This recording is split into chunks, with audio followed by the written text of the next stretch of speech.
ಭೀಮ್ ಧ್ವನಿ ನ್ಯೂಸ್ಗೆ ಸ್ವಾಗತ. ರಾಜಕೀಯ ಚುನಾವಣೆಯ ಚುರುಕು ಸರ್ಕಾರಿ ಮೆಡಿಕಲ್ ಕಾಲೇಜಿಗೆ ಶಂಕುಸ್ಥಾಪನೆಯನ್ನು ಉಪಚುನಾವಣೆಯ ಗಿಮಿಕ್ ಎಂದು ಮಾಜಿ ಶಾಸಕ ಡಾಕ್ಟರ್ ವೀರಣ್ಣ ಚರಂತಿಮಠ್ ಅವರು ಟೀಕಿಸಿದ್ದಾರೆ.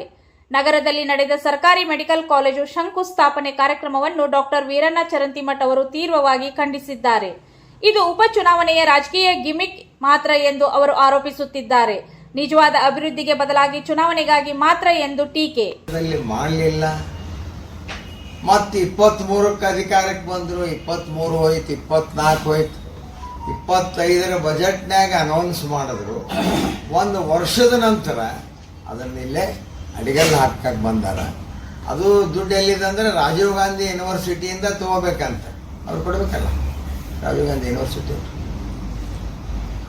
319 ಕೋಟಿ ಅಂತ ಹೇಳಿದ್ದಾರೆ. ನಾನು ಕೇಳ್ತೀನಿ ಇವರಿಗೆ, ಮುಖ್ಯಮಂತ್ರಿಗಳಿಗೆ, ಉಪಮುಖ್ಯಮಂತ್ರಿಗಳಿಗೆ, ನಮ್ಮದು CA ಸೈಟ್ ಮಾರಿದಂಥ 383 ಕೋಟಿನ ನೀವು ಕೊಡಲಿಲ್ಲ ಇವತ್ತಿನ ತನಕ. 3 ವರ್ಷ ಮುಗೀತು. ನಾಳೆ ಕಾರ್ಪಸ್ ಫಂಡ್ 500 ಕೋಟಿ ಕಾರ್ಪಸ್ ಫಂಡ್ ಮಾಡಬೇಕಂದದ್ದು. ಮೊದಲು 200 ಕೋಟಿಗೆ ನಾವು ಕ್ಯಾಬಿನೆಟ್ ಅಪ್ರೂವಲ್ ತೊಗೊಂಡಿದ್ವಿ, ಮತ್ತು 100 ಕೋಟಿಗೆ ಕ್ಯಾಬಿನೆಟ್ ಅಪ್ರೂವಲ್ ತೊಗೊಂಡಿದ್ವಿ.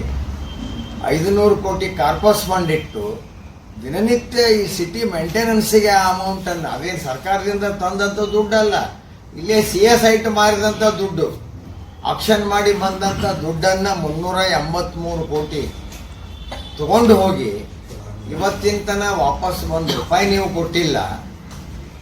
ಅನೇಕ BTDAದಿಂದ ನಾನು ಸ್ಯಾಂಕ್ಷನ್ ಮಾಡಿದಂಥ ಎಂದು ಹೇಳಿ ನಿಮಗೆ ಅನೇಕ ಯೋಜನೆಗಳನ್ನು ರದ್ದು ಮಾಡಿ 600 ಕೋಟಿ 50,000 ಎಕರೆ ಭಗವತಿ ಏತ ನೀರಾವರಿ, ಶಿರೂರು ಏತ ನೀರಾವರಿ 3 ವರ್ಷ ಆದರೂ ಇವತ್ತಿಗೂ ಶುರು ಆಗಲಿಲ್ಲ.